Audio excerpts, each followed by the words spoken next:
بسم اللہ الرحمن الرحیم الحمد للہ رب العالمین والصلاة والسلام علی سید المرسلین وعلی آلہ واصحابہ اجمعین۔ انتہائی معزز قابل قدر حضرات، سب سے پہلے میں آپ کو مبارکباد پیش کرتا ہوں کہ اللہ تعالیٰ نے آپ کو اپنے گھر میں 10 دنوں کے لیے ٹھہرنے کی توفیق عطا فرمائی۔ اس بات کی مبارک کہ اللہ نے آپ کی میزبانی قبول فرمائی۔ اس بات کی مبارک کہ اللہ نے آپ کو توفیق عطا فرمائی کہ ان 9-10 دنوں میں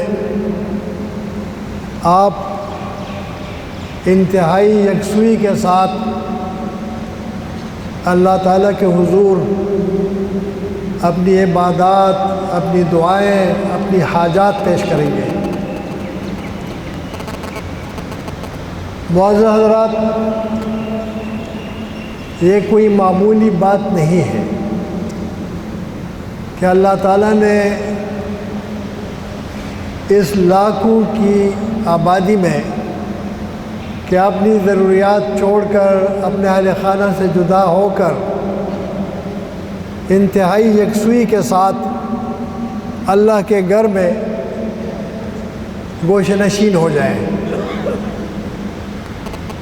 یہ اس کے بغیر ممکن نہیں کہ اللہ تعالیٰ توفیق عطا فرمائے۔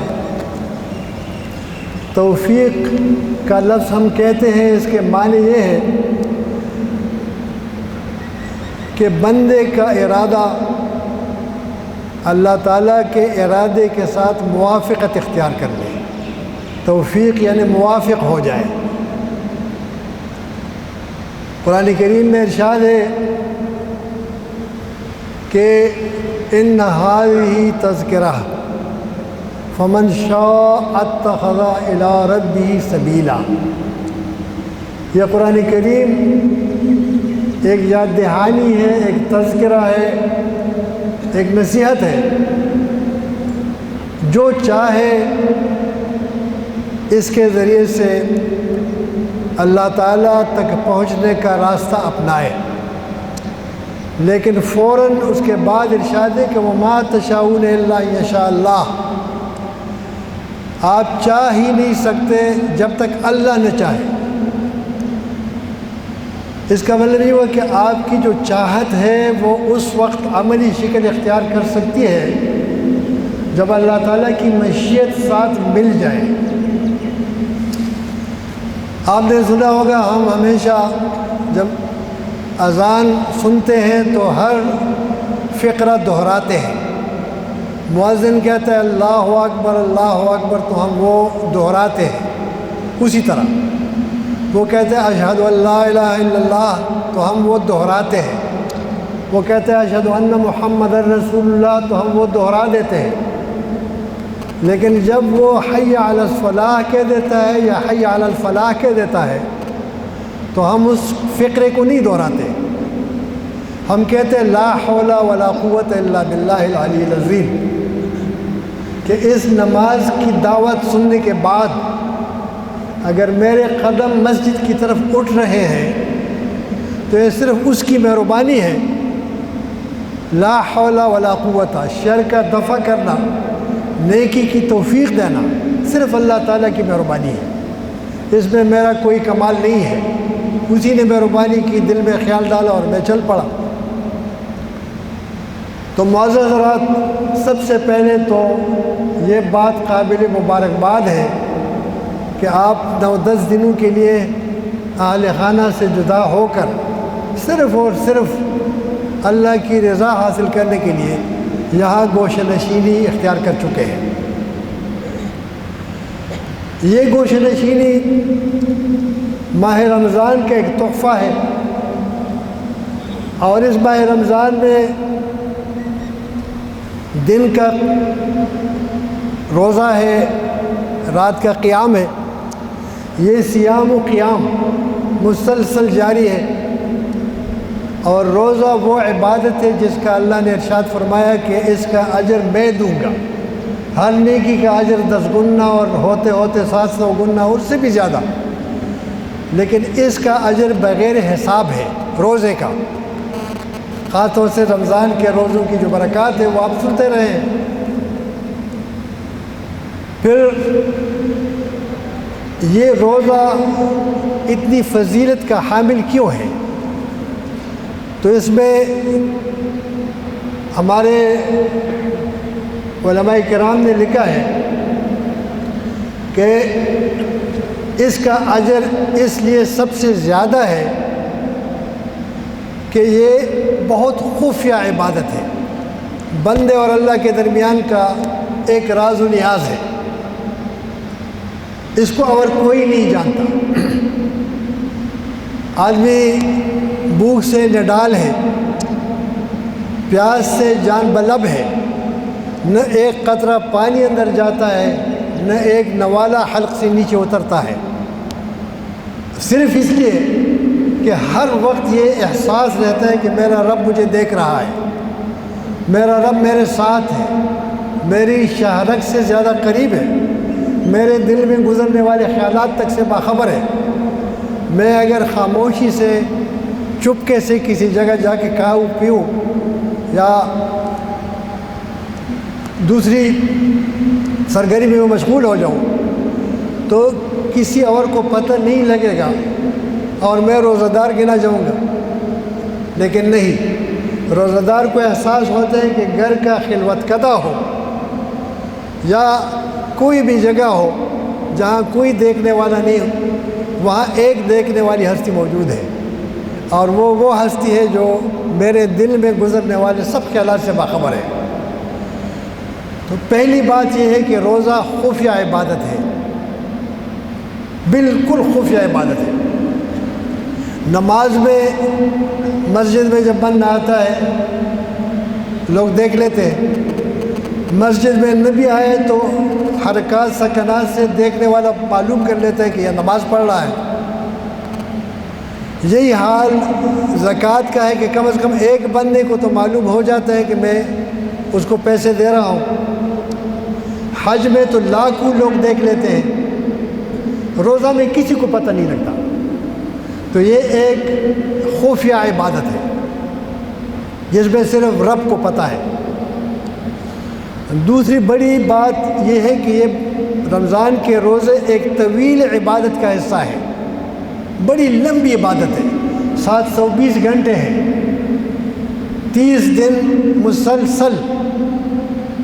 باقی عبادتیں اتنی لمبی نہیں ہیں، زکوٰۃ کی ادائیگی میں تو چند منٹ لگتے ہیں، نماز کی ادائیگی میں بھی یہی حال ہے، حج میں زیادہ سے زیادہ 5 دن 6 دن لگ جاتے ہیں، لیکن روزہ رمضان کا روزہ 29-30 دن پہ حاوی ہے اور طویل ترین عبادت ہے۔ تیسری خوبی اس کے ذریعے سے انسان پہ وہ پابندیاں لگ جاتی ہیں جو انسان کی بقا کے لیے ضروری ہے۔ کھانے پینے پہ پابندی ہے، وہ انسان کی بقا کے لیے ضروری ہے، کھانا پینا، اس کے اوقات بدل جاتے ہیں، اور کھانے پینے کے اوقات بدلنے کے ساتھ ساتھ ازدواجی تعلقات پہ بھی پابندی ہے، اس سے بقائے نوع ہے، انسانی نسل کا اس پہ دار و مدار ہے۔ گویا جان کی بقا، نسل کی بقا، ان دونوں کے لیے الگ الگ اوقات مقرر ہے۔ پھر جان کی بقا میں ایک بہت بڑی چیز اور ہے، وہ ہے آرام اور استراحت، آرام طلبی۔ رمضان کے مہینے میں آرام کے تقاضے بھی تبدیل ہو جاتے ہیں۔ افطار کے بعد گرانی محسوس ہوتی ہے، آنکھیں بوجھل ہو جاتی ہیں نیند سے۔ حکم ہے کہ نہیں جاؤ مسجد میں نماز پڑھو۔ نماز بھی عام نماز نہیں، لمبی لمبی صورتوں کے ساتھ، تلاوت کے ساتھ، 8 رکعت یا 20 رکعت لمبی نماز۔ اس کے بعد جب آدمی گھر آتا ہے پھر نیند کا خمار چل جاتا ہے۔ جب سونے لگتا ہے پھر تھوڑی دیر بعد اٹھنا پڑتا ہے سحری کے لیے، وہ بھی ضروری ہے۔ سحری کھانے کے بعد پھر تھوڑا سا بوجھل محسوس ہوتا ہے، پھر حکم ہے کہ نہیں فجر کی نماز کے لیے چلو۔ اس طریقے سے جو آرام کے تقاضے ہیں وہ کنٹرول میں آ جاتے ہیں۔ تو گویا سیلف ڈسپلن جس کو کہتے ہیں، سیلف کنٹرول جس کو کہتے ہیں، اس کا بدرجہ عتم مظاہرہ ہو جاتا ہے۔ معزز حضرات، روزوں کی کئی قسمیں بتائی گئی ہیں، لیکن ایک روزہ تو صوم دہر ہوتا پہلے کے زمانے میں، کہ ہر روز روزہ ہوتا تھا۔ اس کی تو ممانعت کی گئی کہ وہ تو صرف کھانے پینے کے اوقات بدل جاتے تھے۔ ایک صوم داؤدی ہے کہ ایک دن روزہ رکھا، ایک دن افطار کیا، ایک دن روزہ ایک دن افطار، ایک دن روزہ ایک دن افطار۔ اور تیسری قسم وہ بتائی گئی کہ جس میں حضور صلی اللہ علیہ وسلم کا اپنا معمول رہا۔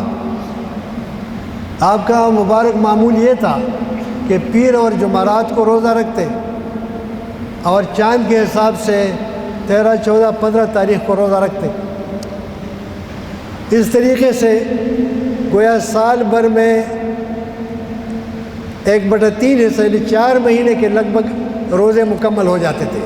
آپ کا معمول تھا۔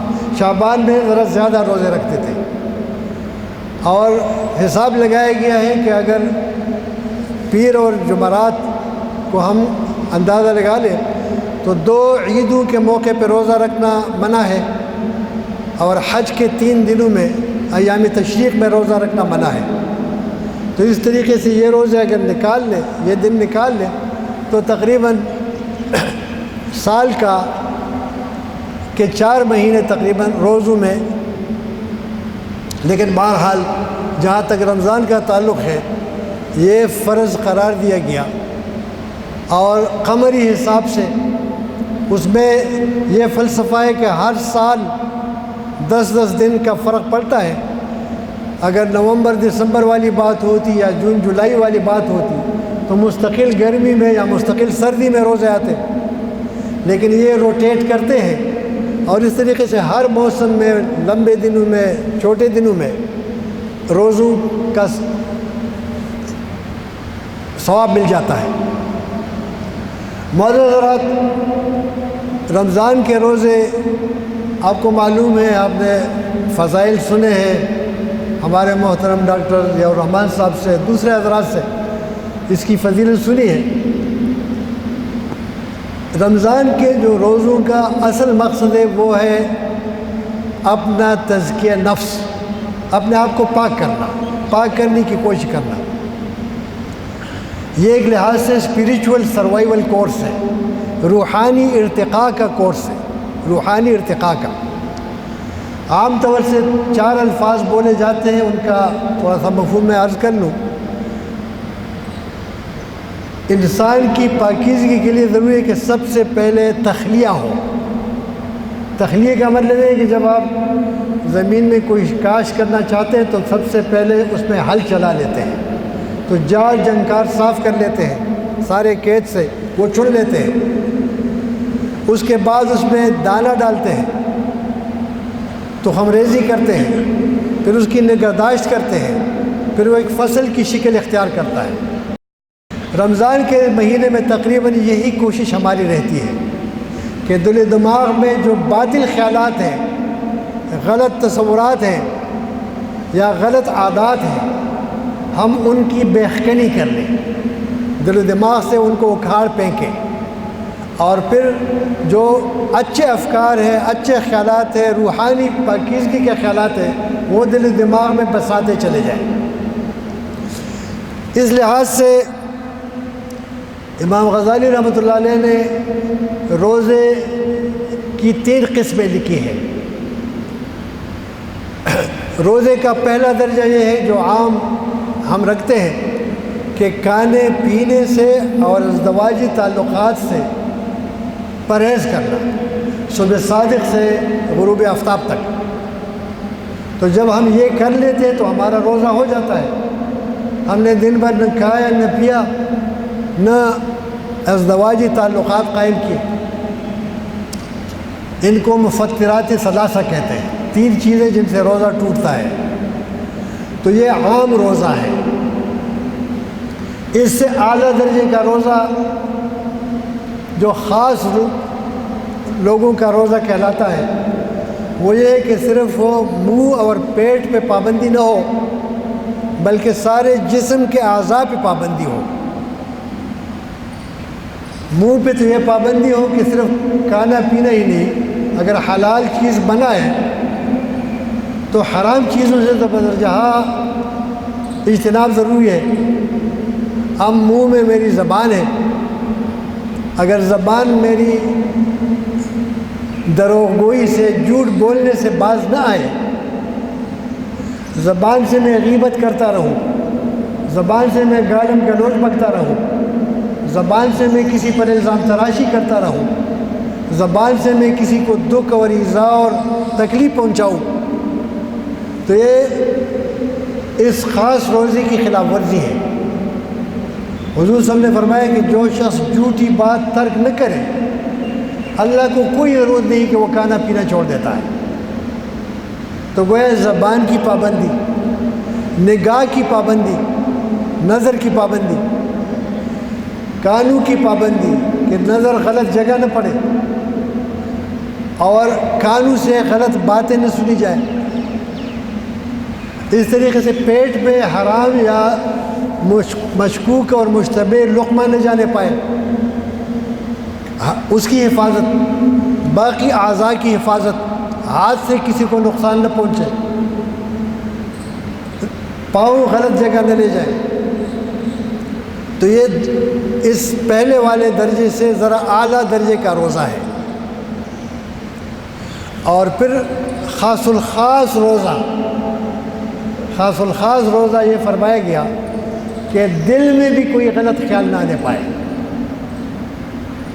یہ اعتکاف اس کی انتہا ہے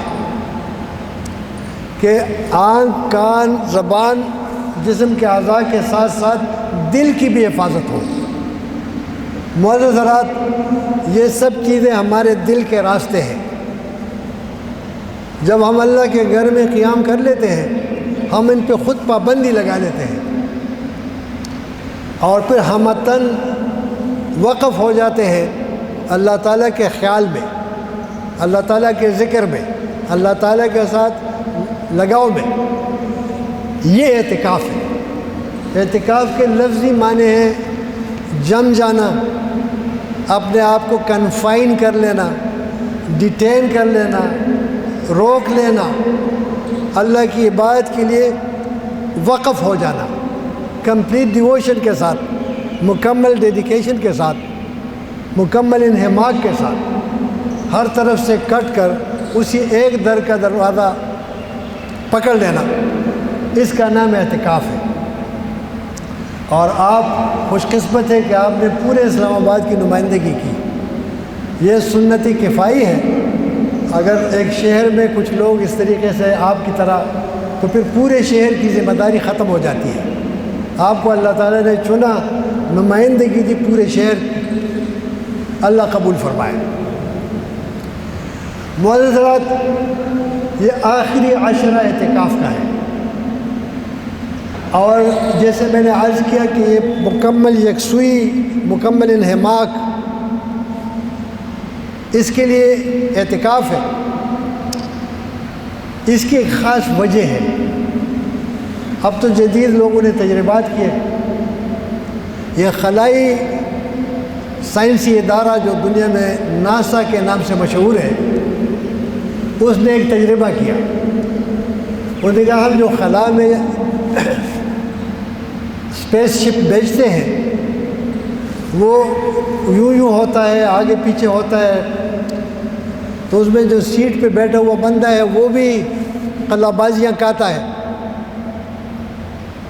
اس کا کوئی حل ڈھونڈتے ہیں کہ جو سیٹ پہ بیٹھا ہوا بندہ ہے وہ متاثر نہ ہونے پائے،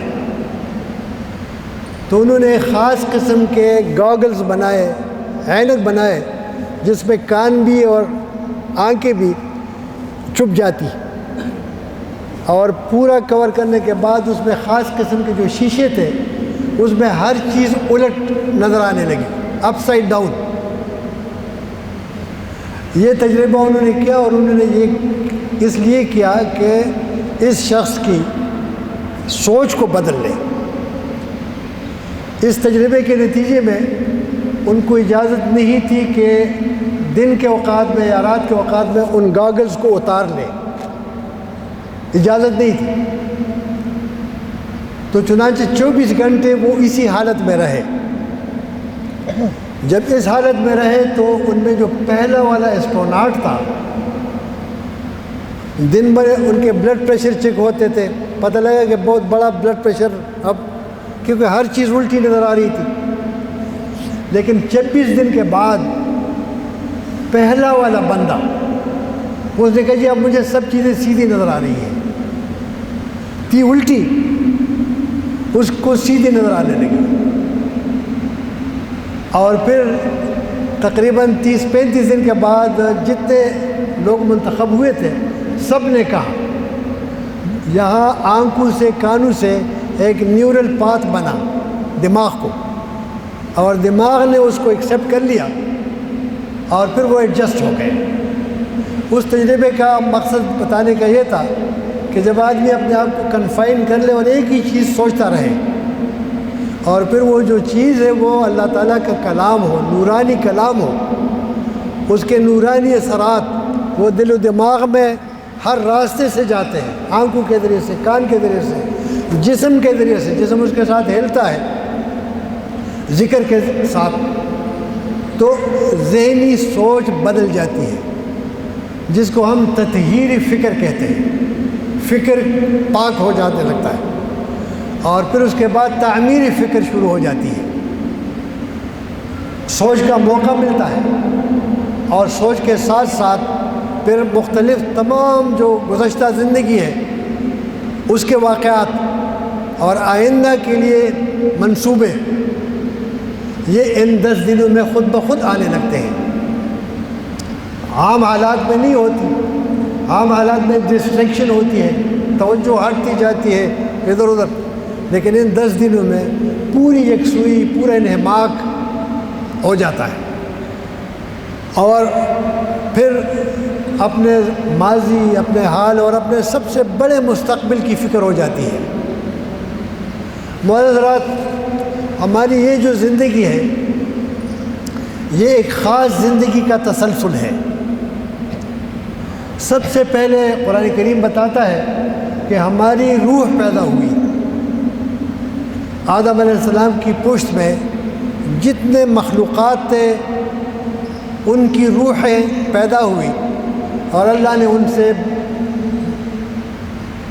عہد لیا کہ الست بربکم، کیا میں تمہارا رب نہیں ہوں؟ تو قالوا بلا، سب نے کہا کہ آپ ہمارے رب ہیں، کیوں نہیں، آپ ہمارے رب ہیں۔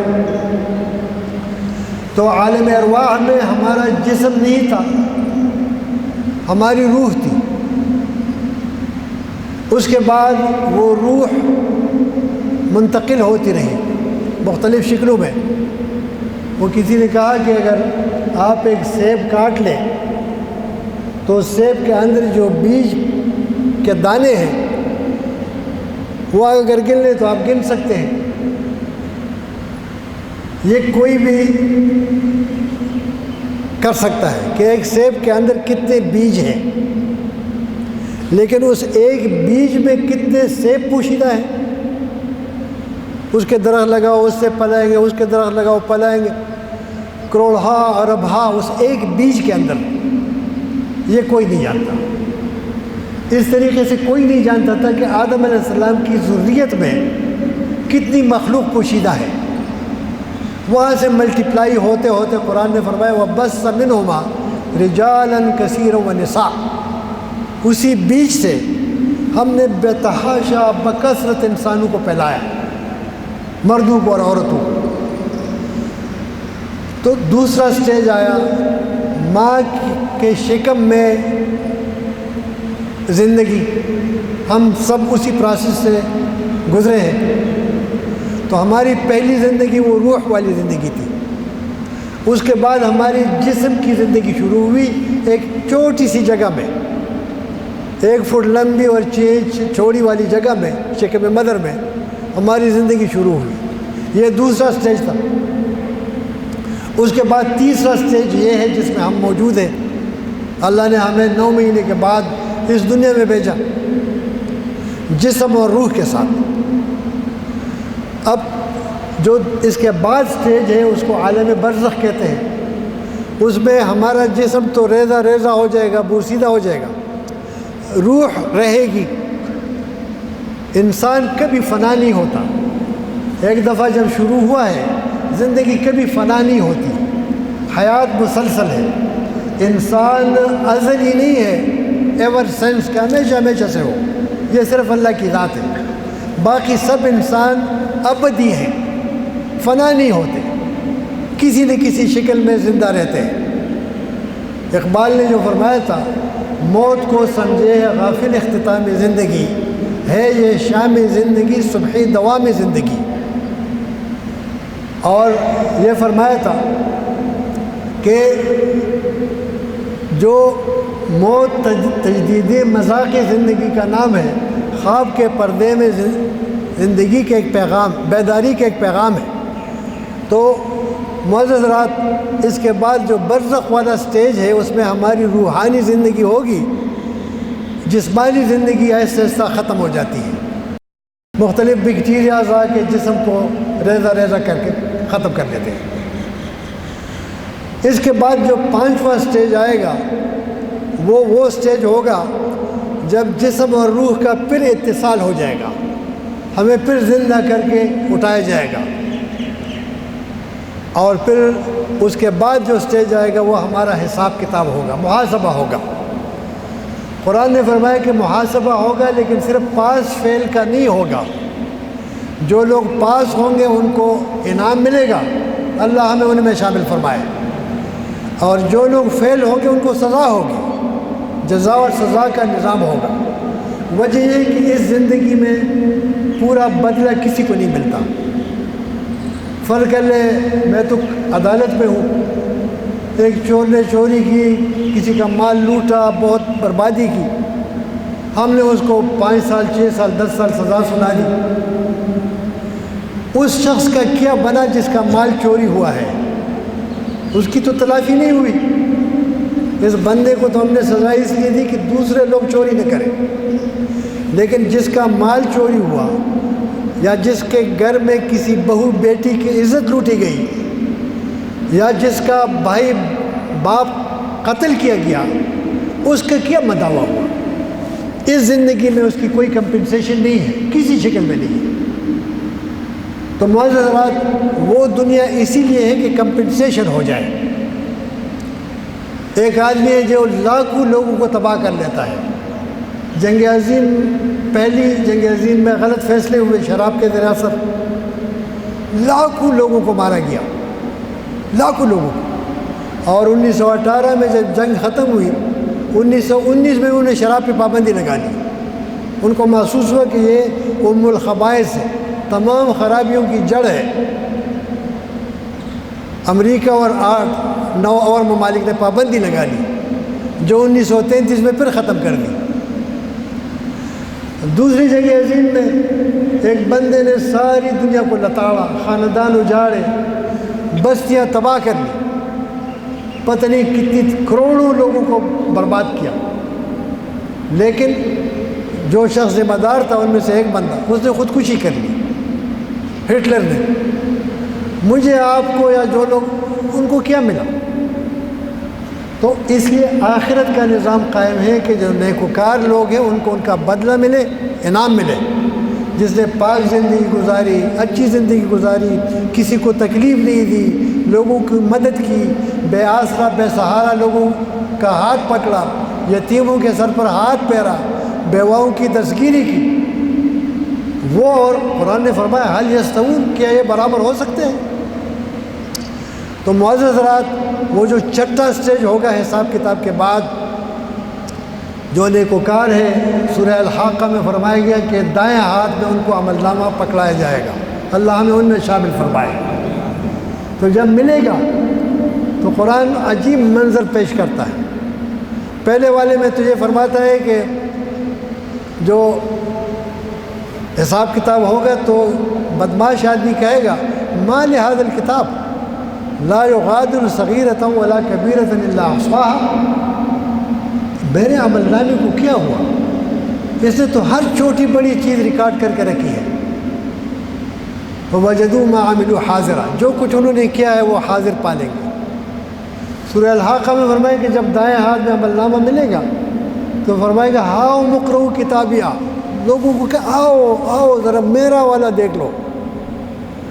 اور میرے یقین تھا کہ میرا حساب ہوگا، اس لیے میں نے دنیا میں جو زندگی گزاری وہ سیلف کنٹرول کی زندگی تھی، سیلف ڈسپلن کی زندگی تھی، اپنے خیالات پہ میرا کنٹرول تھا، اپنے اعمال پہ میرا کنٹرول تھا، اپنی زبان پہ، اپنے ہاتھوں پہ۔ اور جو بدکار ہوگا، بدماش ہوگا، وہ کہتا ہے کاش مجھے یہ عمل نامہ نہ ملتا، اور کاش میری موت میری زندگی کا قضیہ نمٹا دیتی، موت کے بعد زندگی نہ ہوتی۔ معزز حضرات، وہ جو عمل نامہ ہے وہ کیا ہے؟ وہ عمل نامہ وہی ہے جو ہم کہہ رہے ہیں، جو کر رہے ہیں، جو سوچ رہے ہیں۔ ہم خود اس عمل نامے کے آتھرز ہیں، مصنف ہیں۔ مثال کہ میری زندگی 70 سال ہے، تو میں 70 سال کی جو روزانہ ایکٹیویٹیز ہے وہ ڈائری میں درج کر رہا ہوں۔ میں خود اس کا آتھر ہوں، کوئی اور اس میں دخل نہیں دے سکتا۔ میرے الفاظ ریکارڈ ہو رہے ہیں، میرے اعمال ریکارڈ ہو رہے ہیں، ویڈیو بن رہے ہیں، آڈیو ریکارڈنگ ہو رہی ہے، اور باہر تو ہے ہی، ہم سب سنتے ہیں کہ کرامن کاتبین ہے۔ اب تو وہ معمہ بھی ختم ہوا، اس فضا میں ہماری سب ویڈیو بن رہی ہے۔ اب تو ساری دنیا جانتی ہے کہ ہم جو کچھ کر رہے ہیں وہ ریکارڈ ہو رہا ہے۔ لیکن سب سے عجیب بات جو قرآن کریم نے بتائی وہ یہ ہے کہ الیوم نختم علی افواہہم، آج ہم ان کے منہ پہ مہر لگا دیں گے، وتکلمنا ایدیہم، ان کے ہاتھ گویا ہوں گے، وتشہد علیہم ارجلہم بما کانوا یکسبون، ان کے پاؤں گواہی دیں گے۔ میں کبھی کبھی سیاحت پہ سوچتا ہوں تو یہ لگتا ہے کہ جیسے ہمارے اس جسم میں بھی ریکارڈنگ سسٹم ہے، شاید آئندہ 15-20 سال میں یہ بھی پتہ لگ جائے۔ دوسری جگہ قرآن نے کھال کا کہا ہے، جلود، کہ یہ بھی گواہی دیں گے، اور یہ بندہ کہے گا، اس کی جو روح ہے، کہ آپ میرے خلاف کیوں گواہی دے رہے ہیں، آپ کیسے؟ تو یہ کہیں گے کہ انطقنا اللہ، اس اللہ نے ہمیں گویائی کی طاقت بخشی جس نے تمام چیزوں کو گویائی کی قوت بخشی ہے۔ تو یہ ریکارڈنگ مسلسل ہو رہی ہے، ہمارا نیک و بد کا کوئی بھی ذرہ برابر عمل ضائع نہیں جا رہا۔ تو آپ حضرات کا یہاں جو ایک ایک لمحہ ہے، یقین کیجیے بہت مبارکباد کا لمحہ ہے۔ یہاں آپ کو کئی چیزوں کا موقع مل رہا ہے۔ ایک تو تلاوت کا موقع مل رہا ہے یکسوئی کے ساتھ۔ تلاوت اگر تدبر کے ساتھ ہو، صرف الفاظ نہ ہو، تو صحابہ اس کو بڑی ترجیح دیتے تھے۔ حضرت عبداللہ ابن عباس فرماتے ہیں کہ مجھے یہ بات زیادہ پسند ہے کہ میں سورہ بقرہ اور سورہ آل عمران دونوں کی تلاوت کروں، لیکن صرف تلاوت کروں۔ یہ زیادہ پسند ہے کہ میں انا انزلناہ فی لیلۃ القدر اور القارعۃ ما القارعۃ یہ دو چھوٹی صورتیں پڑھ لوں۔ یہ دو صورتیں جو ہیں، سورہ بقرہ میں 286 آیات ہیں، سورہ ال عمران میں 200 آیات ہیں، تو 486 آیات کی بجائے فرماتے تھے مجھے یہ زیادہ پسند ہے کہ میں غور و فکر کے ساتھ، فہم کے ساتھ، توجہ کے ساتھ، انا انزلناہ فی لیلۃ القدر 5 آیتیں ہیں اور القاریہ 11 آیتیں ہیں، کہ میں یہ آیتیں سوچ سمجھ کے پڑھ لوں۔ صحابہ جب تلاوت کرتے تھے تو ایک ایک آیت پہ خاصی دیر لگاتے تھے، سوچتے تھے کہ آیت تقاضا کیا کر رہی ہے۔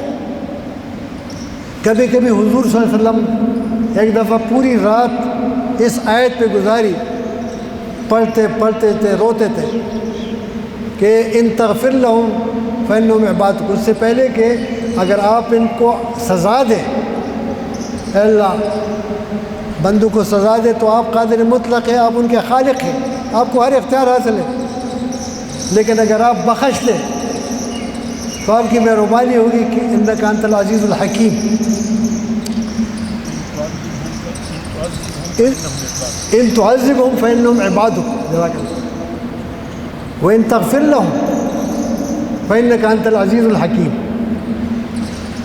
اور بعض حضرات ایک آیت کو پکڑے، حضرت سعید ایک بزرگ گزرے ہیں، امام ابو حنیفہ کا بھی آیا ہے کہ وہ ساری رات ایک آیت پڑھتے تھے کہ قیامت کے دن جب ہم سب اکٹھے ہوں گے تو اللہ کی طرف سے ہوگا کہ وَامْتَازُوا الْيَوْمَ أَيُّهَا الْمُجْرِمُونَ، اے بدماشو، اے مجرمو، تم تو الگ ہو جاؤ۔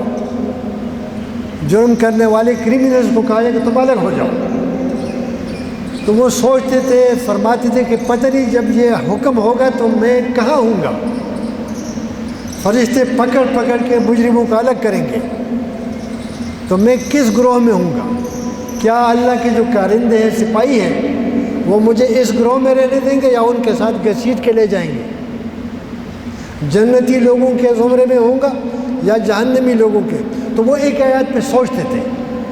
تو معزز حضرات، تلاوت کا ایک تقاضا تو یہ ہے کہ جتنی تلاوت ہم کر سکتے ہیں، لیکن اس کے ساتھ ساتھ کوئی اچھی سی تفسیر ساتھ رکھ لیں۔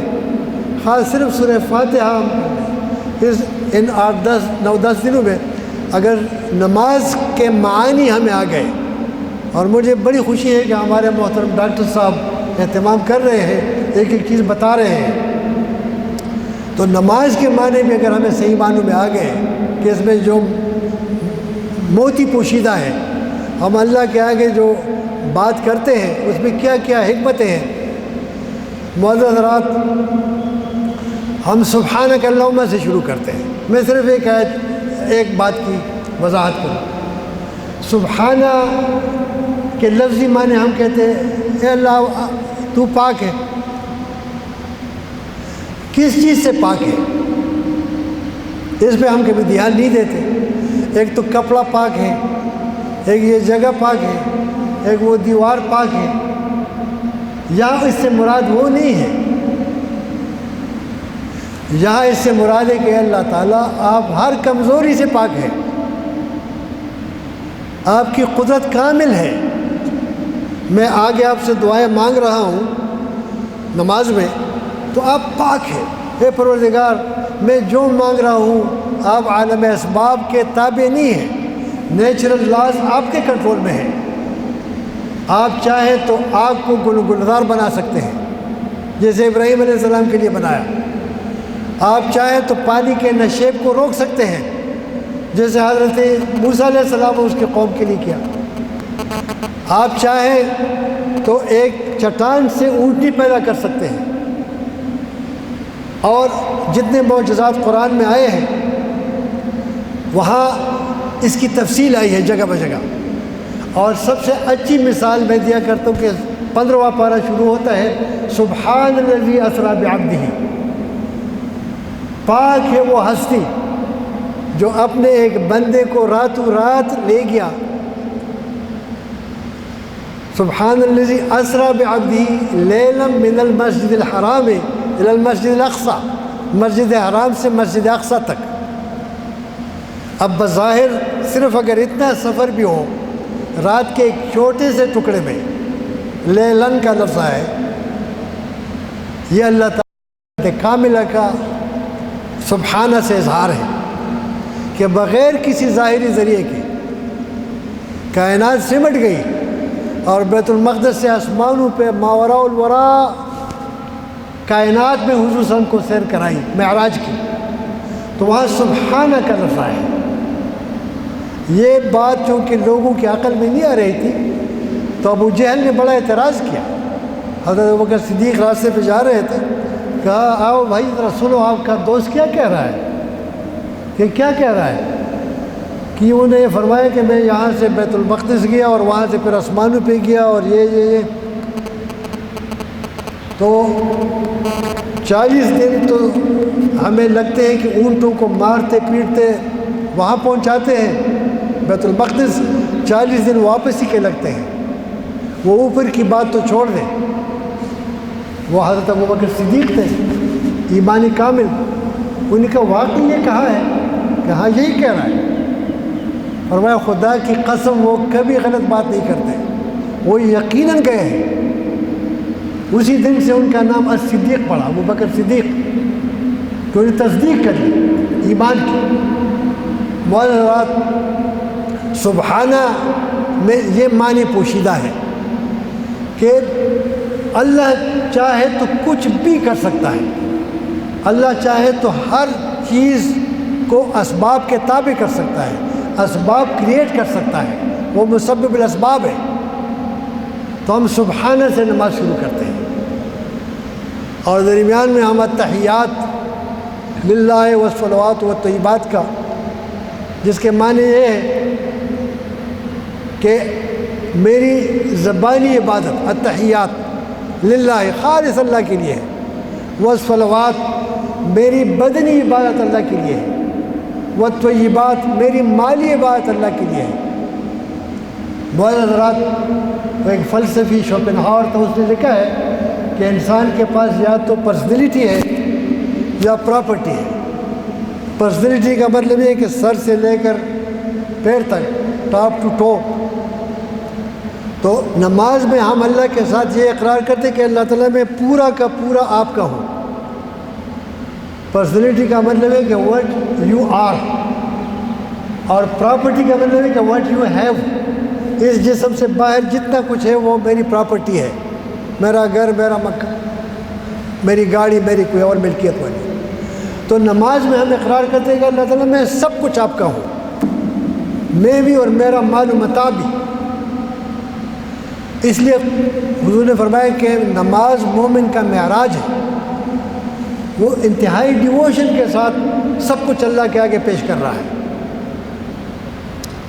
تو پہلی بات جو میں نے عرض کر لی کہ توجہ کے ساتھ ہم اگر یہ معنی بھی معلوم کر لیں نماز کے، یا جو نماز میں پڑھی جانے والی چند صورتیں ہیں ان کی تفسیر ہمیں معلوم ہو تو یہ ان 9-10 دنوں کا بہت بڑا حاصل ہوگا۔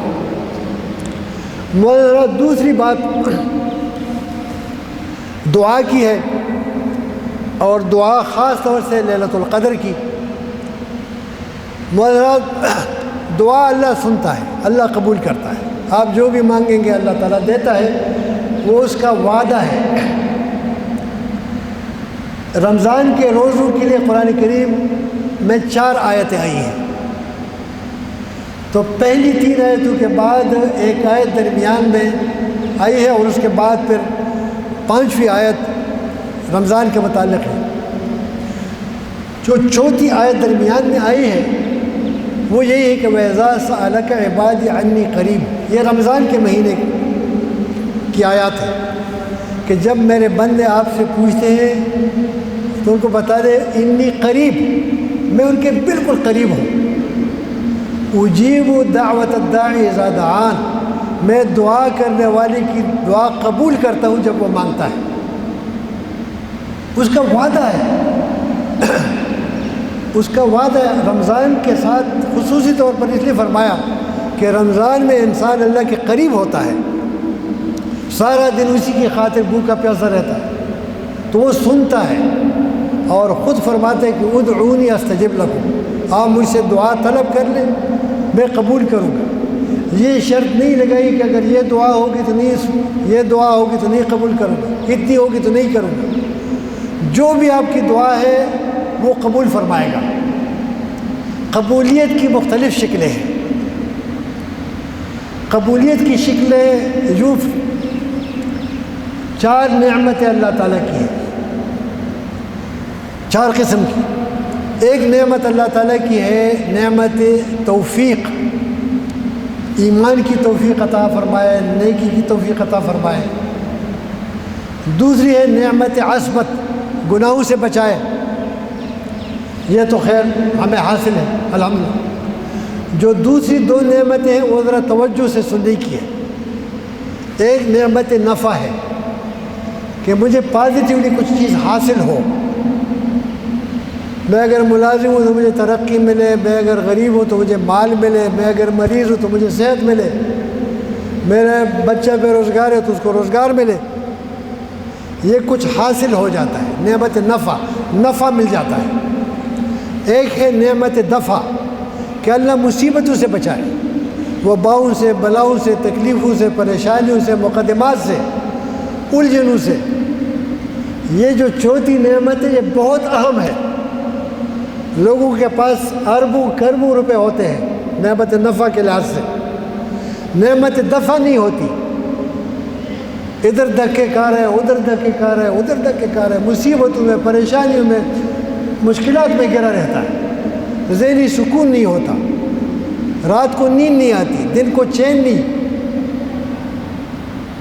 معزز حضرات، دعا کا سب سے بڑا فائدہ ہے کہ نعمت نفع بھی حاصل ہو، نعمت دفع بھی حاصل ہو، کہ اللہ پریشانیاں دور کر دے، اللہ بیماریوں سے بچائے، اللہ مختلف قسم کی الجھنوں سے بچائے، بدنامی سے، پریشانی سے۔ تو دعا ہر شکل میں قبول ہوتی ہے۔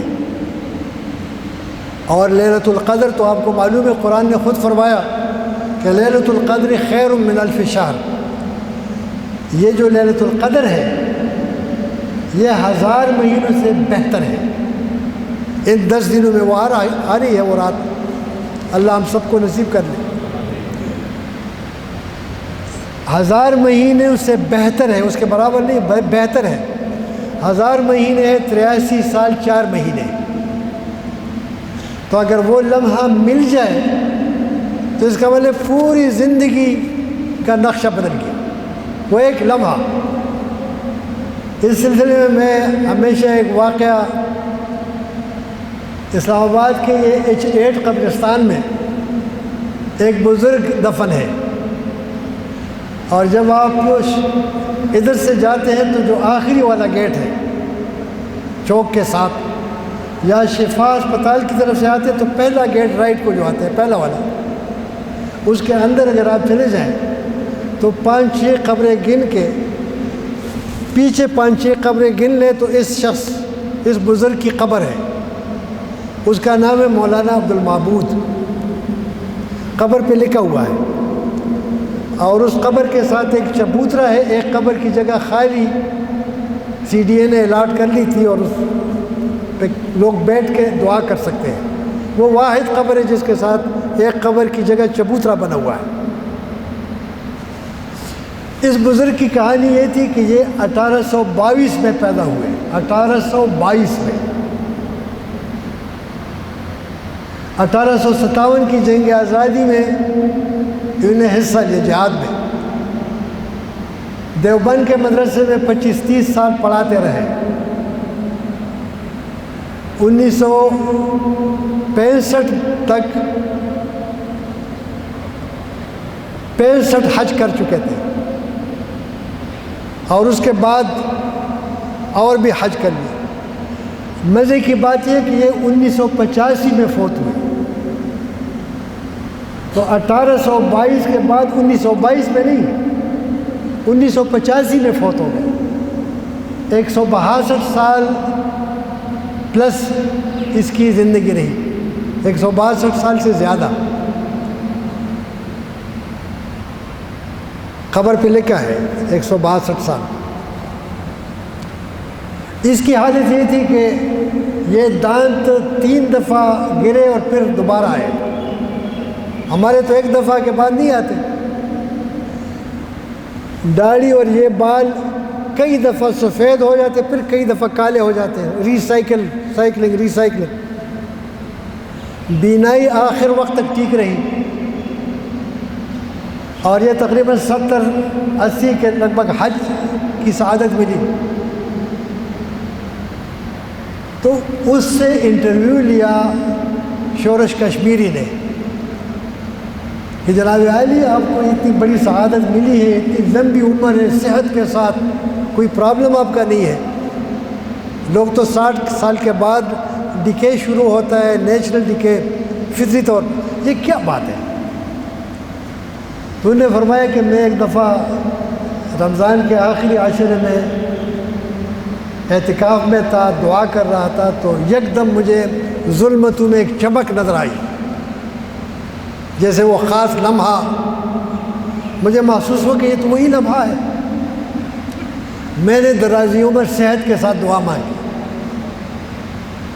اور یہ اسی کا ثمرہ ہے۔ یعنی وہ دعا ایسی شکل میں قبول ہوئی کہ سارے لوگ حیران تھے کہ 1822 میں پیدا ہونے والی ہستی 100 سال نہیں، 120 سال نہیں، 130 نہیں، 162 سال زندہ رہی۔ معذرات، دعا تو ویسے بھی قبول ہوتی ہے، لیکن یہ جو لیلۃ القدر والی فضیلت ہے یہ صرف اعتکاف والوں کو نصیب ہو سکتی ہے۔ اللہ آپ سب کو نصیب کرے۔ اعتکاف میں جو خاص بات ہے وہ یہ ہے کہ اس وقت امریکہ میں رات کے 2:30 بجے ہیں، کیلیفورنیا میں رات کے 2:30 بجے ہیں۔ تو اگر فرض کر لیں اس وقت وہ لمحہ ہو، اللہ تو کسی کو محروم نہیں کرتا، اور یہ لیلۃ القدر آخری 10 دنوں کی طاق راتوں میں تو کسی بھی جگہ کسی وقت آ سکتی، روٹیٹ کرتی ہے۔ تو اگر میں مسجد میں ہوں اور دعا گو ہوں تو شاید اس وقت وہ لمحہ ہو، اللہ قبول فرمائے۔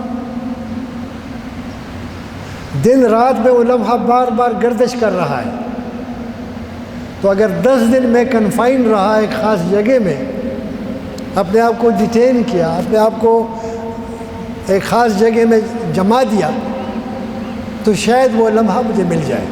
اللہ کرے کہ آپ سب اور اس لمحے سے مستفید ہو جائے۔ وہ ایک لمحہ پوری زندگی کا حاصل ہے، پوری زندگی کا۔ معذرات، دعا کی بھی کئی شکلیں ہیں۔ بعض لوگ دعا ذرا، میں اکثر دوستوں کو کہا کرتا ہوں کہ جب دعا مانگیں تو کاغذ پہ لکھ لیں، اسپیسیفائی کر لیں آپ کی اپنی دعا کیا ہے۔ تو میری دعا یہ ہے کہ مجھ سے اب تک جو غلطیاں سرزد ہو چکی ہیں، جو گناہ سرزد ہوئے ہیں، جو کوتاہیاں سرزد ہوئی ہیں، ان کی میں معافی مانگوں، تو مغفرت۔ اب آئندہ میری جتنی زندگی باقی ہے اس کے لیے میں اپنے سامنے ٹارگٹس رکھوں کہ جو کچھ ہو چکا وہ ہو چکا، وہ واپس نہیں آتا، لیکن اس کا وعدہ ہے کہ میں معاف کر لوں گا۔ اب آئندہ کے لیے میں دعا مانگوں کہ اللہ تعالیٰ مجھے اب جو کیفیت حاصل ہے ان 10 دنوں میں، یہ میرے لیے مستقل کر لے، تاکہ میری نگاہ بھٹکے نہیں، زبان، کان، اس طریقے سے جسم کے سارے اعضاء میں یکسوئی کے ساتھ آپ کا بن کے رہوں، مکمل آپ کا ہو جاؤں۔ تو مستقبل کے لیے نیکیوں کی دعا، اور نیکیوں کی بے شمار قسمیں ہیں۔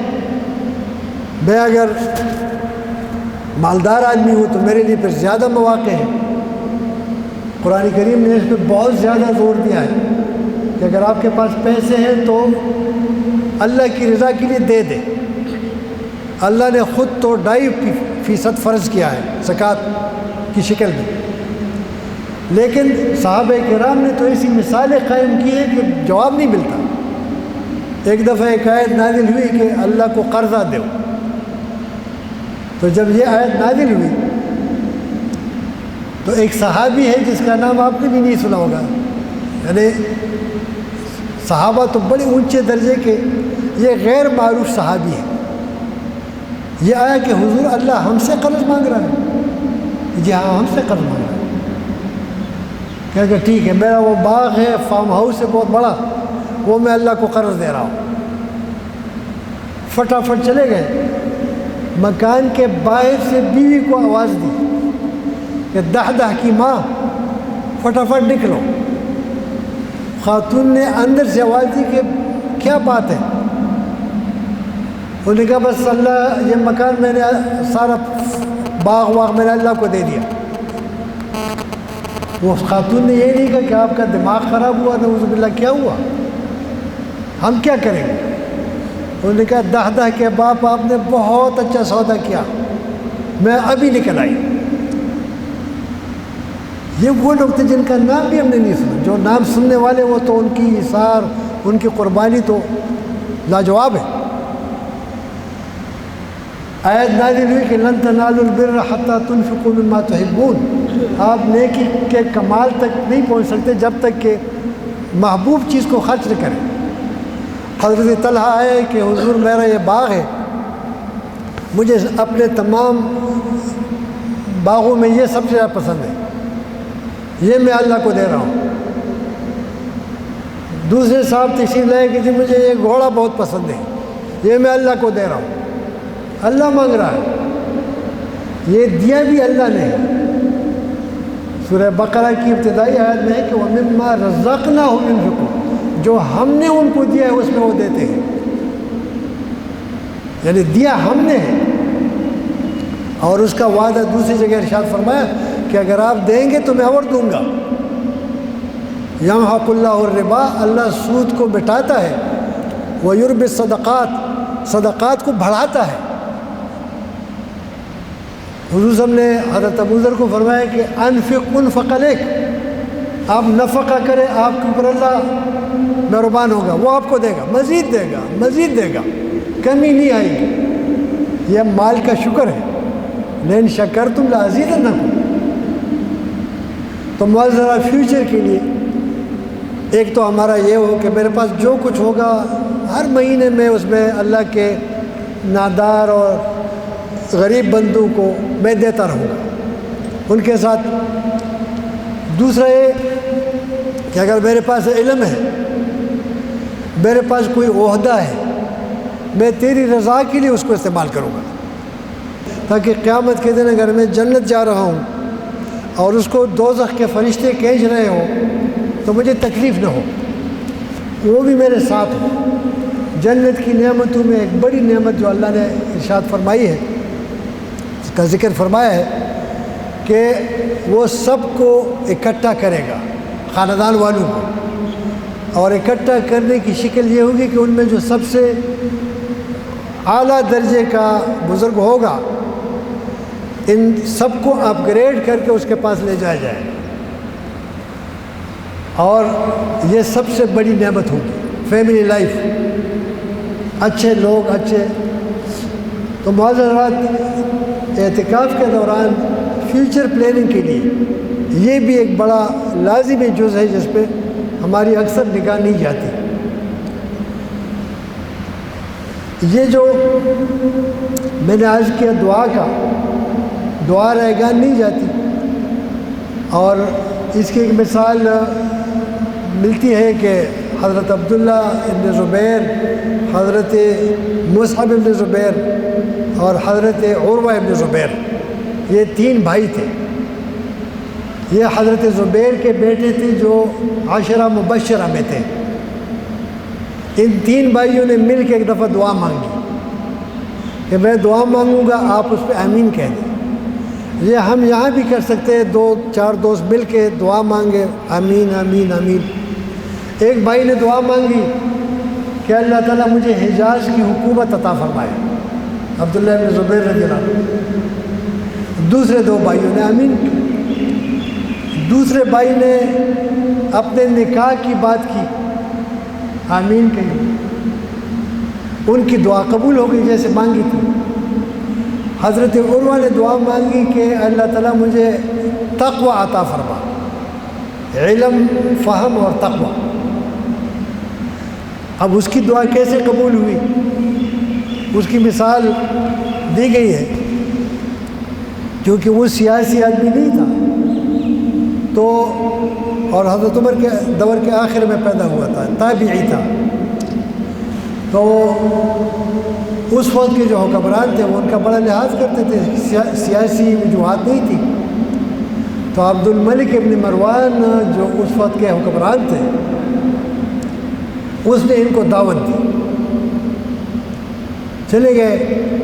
اس زمانے میں یہ بڑی سخاوت ہوتی تھی کہ قیمتی گھوڑا پیش کر لے، تو اس کو بھی ایک گھوڑا دے دیا، اس کے بیٹے کو بھی گھوڑا دے دیا. دونوں باپ بیٹے گھوڑے پہ سوار ہو کے شاہ سواری کی، لیکن وہ گھوڑے تو شاہی استبل کے پلے ہوئے تھے، سرکش تھے. تو ان کو بھی گرایا، آگے جا کے بیٹے کو بھی گرایا. بیٹا تو آن دا اسپاٹ فوت ہوا. یہ بلیڈنگ کی وجہ سے بے ہوش ہوئے، لیکن پھر تو جب آنکھ کھولی تو ڈاکٹر کھڑا تھا. تو اس کے ہاتھ میں ایک گلاس، کہنے کیا ہے؟ کہنے لگے جی آپ کا پیر جو ٹوٹ گیا ہے وہ اب کاٹنا پڑے گا، اور سیپٹک ہوا ہے، وہ زہر پھیل رہا ہے، کاٹے بغیر چارہ نہیں ہے، سرجری ہوگی. کہ یہ کیا ہے اس گلاس میں؟ کہہ رہے نشہ اور دوا ہے، تاکہ آپ کو تکلیف نہ ہو جب سرجری ہوگی. اب اس نے تو وہ دعا مانگی تھی کہ اللہ مجھے تقوی عطا فرمائے. تو اس نے کہا یہ بتائیں کہ یہ سرجری جب ہو جائے گی تو میں ٹھیک ہو جاؤں گا یا نہیں؟ انہوں نے کہا جی 50-50 ہے، پتہ نہیں. تو اس نے کہا اگر 100% بھی ہوگا تو میں نشے والی دوائی نہیں پیوں گا، میں اللہ کی نافرمانی نہیں کروں گا. پھر انہوں نے سوچا کہ یہ تو نہیں کر رہا، سرجری کریں گے تو بڑی تکلیف ہوگی. تو 2-4-5-6 لوگ آئے مشتنڈے، یہ کس لیے کہ جب آپ کی ٹانگ کاٹیں گے تو یہ آپ کو پکڑ لیں گے کیونکہ آپ تڑپیں گے. اور کہا نہیں ان کو رخصت کریں، میں تھوڑی سی تلاوت کر لوں گا. تو 2-4 منٹ بعد پھر آپ کاٹ لیں. اس نے جب تلاوت شروع کر لی تو تلاوت میں مضامین میں اتنے مستغرق ہوئے کہ اس کو پتہ ہی نہیں لگا کہ ٹانگ کٹ گئی ہے. ٹانگ کاٹ دی گئی، بلیڈنگ کی وجہ سے تھوڑے سے بے ہوش ہو گئے. جب ہوش آئے تو وہ کٹی ہوئی ٹانگ دیکھی. اے اللہ تعالیٰ تیرا لاکھ لاکھ شکر ہے کہ 2 ہاتھ اور 2 پاؤں میں آپ نے صرف 1 پاؤں لے لیا، 2 ہاتھ اور 1 پاؤں رہنے دی. نقطہ نظر بدل گیا، سوچ بدل گئی. چند دن بعد پتہ لگا کہ بیٹا بھی مر گیا، دفن بھی ہو چکا ہے. پھر ہاتھ اٹھائے، اللہ تعالیٰ آپ کا بہت لاکھ لاکھ کرم ہے کہ میرے 4 بیٹوں میں سے 1 آپ نے اٹھا لیا. سوچ بدل گئی. مولانا صاحب یہ سوچ بدلنی ہے. ہم اور ہماری ہر چیز اللہ کی ہے، ہمارے ساتھ جو کچھ ہوتا ہے وہ اللہ کی طرف سے ہوتا ہے. اس سوچ کے لیے ہم یہ اعتکاف کرتے ہیں، اس سوچ کے لیے ہم یہ 8-10 دن اللہ تعالیٰ کی خدمت میں دن رات حاضری لگاتے ہیں. اور یہ سوچ جو ہے یہ تمام نیک اعمال کا سرچشمہ ہے. سب سے پہلے خیال پیدا ہوتا ہے، خیال کے بعد انسان عمل کرتا ہے. عمل بار بار کرے تو وہ عادت بن جاتی ہے.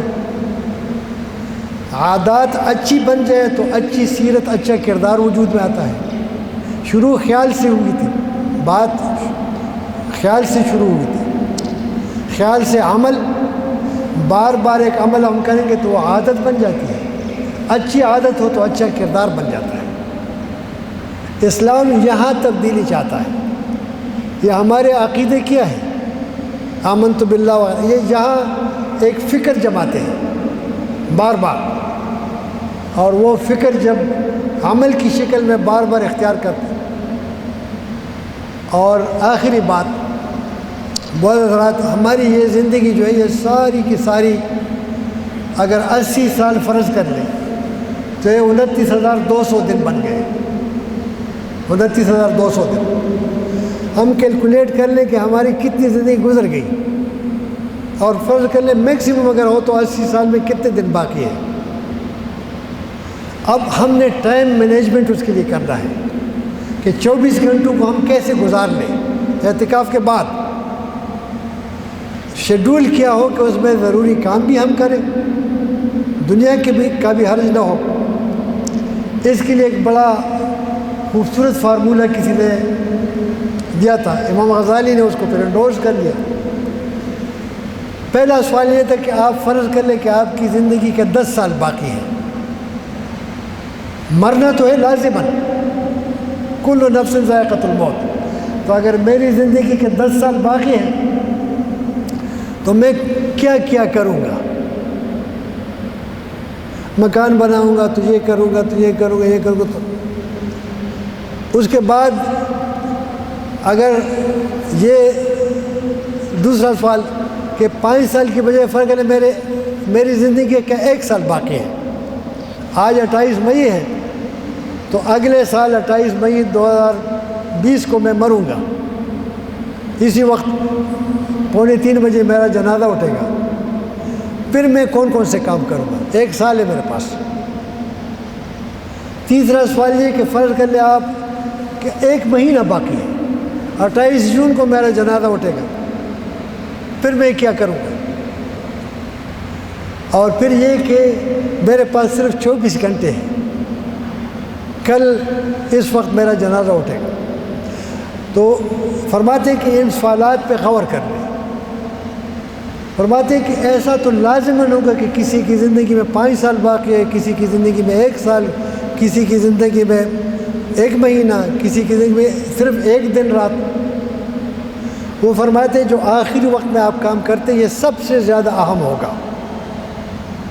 تو بقیہ زندگی جتنی بھی ہے اس کے لیے شیڈول ایسا بنا لیں کہ وہ کام تو لازماً کرے, ٹاپ پرائرٹی وہی ہو.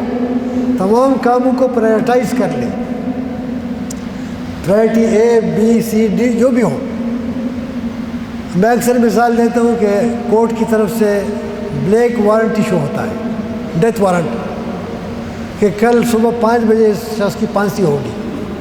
اخباروں میں آپ نے دیکھا ہوگا کہ وہ ساری رات روتا ہے, گڑ گڑا کے دعائیں مانگتا ہے, تلاوت کرتا ہے, سب چیزیں چھوڑ دیتا ہے, کیونکہ اس کے نزدیک سب سے اہم بات اب یہ ہے کہ اب ایک ایسی جگہ جانا ہے جہاں میرے لیے کارآمد چیز یہی ہوگی. معزز حضرات, ہماری زندگی پرائرٹیز پہ چونکہ نہیں ہوتی, غیر ضروری کاموں میں ہم سے زیادہ وقت ضائع ہو جاتا ہے.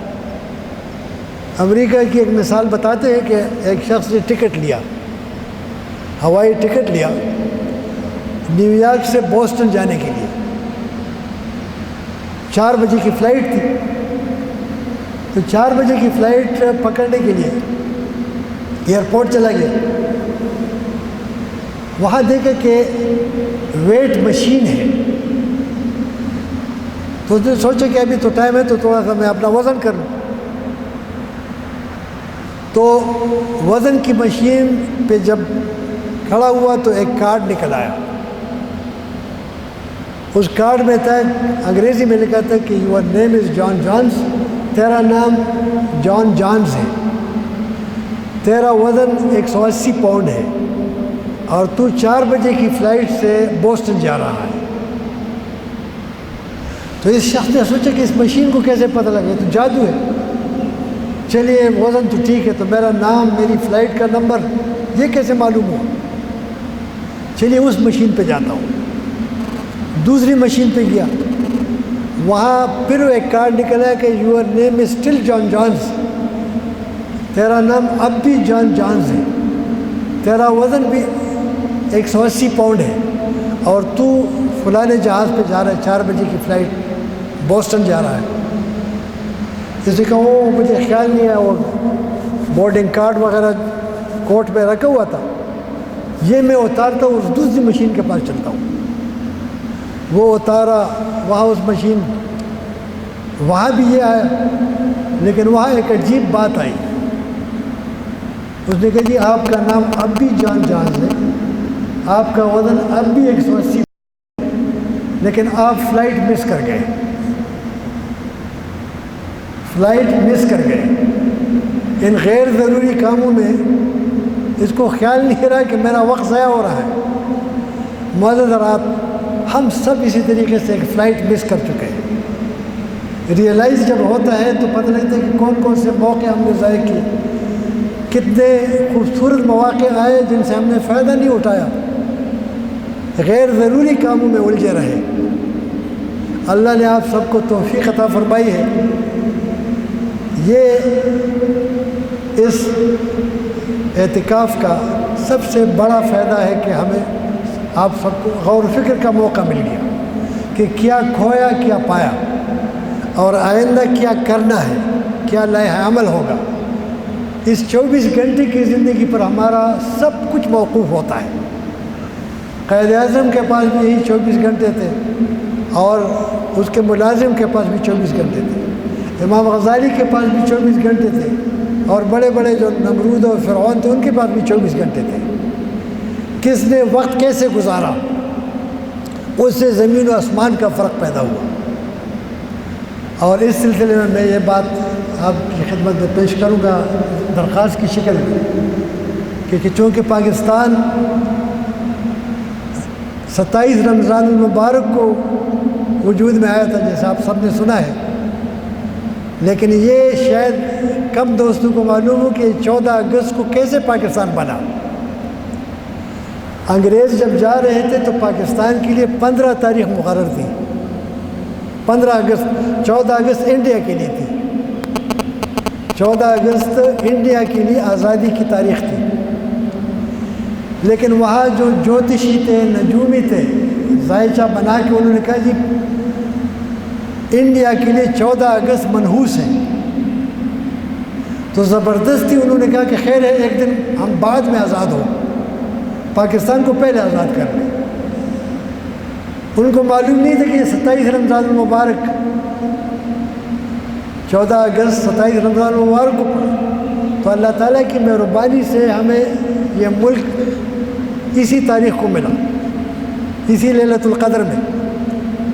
اور جب ہم اعتکاف کرتے ہیں تو ہم اس ملک کے لیے بھی دعا کریں گے انشاءاللہ, اس ملک کے رہنے والوں کے لیے بھی دعا کریں گے, اس ملک کے رہنے والوں کے اتحاد کے لیے, اتفاق کے لیے.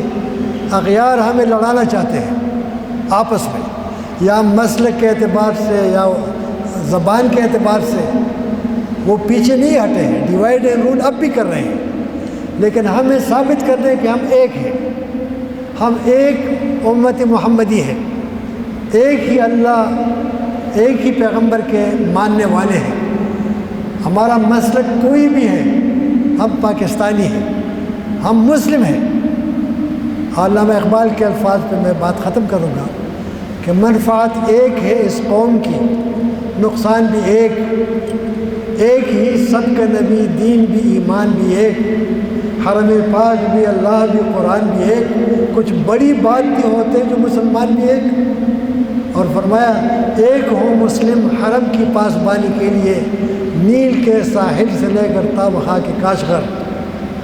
وہ حضرات ان کلمات کے ساتھ میں آپ کا شکر گزار ہوں, خاص طور سے محترم ڈاکٹر ضیاء الرحمن صاحب کا, انہوں نے یہ موقع عطا فرمایا. میں یہ گزارش کروں کہ میرے لیے بھی دعا فرمائیں, میں بھی آپ کے لیے دعا گو رہوں گا. اللہ تعالیٰ ہم سب کی عبادتیں قبول فرمائے, دعائیں قبول فرمائے, اور ہمیں اپنی رضا نصیب فرمائے. واخر دعوانا الحمدللہ رب العالمین.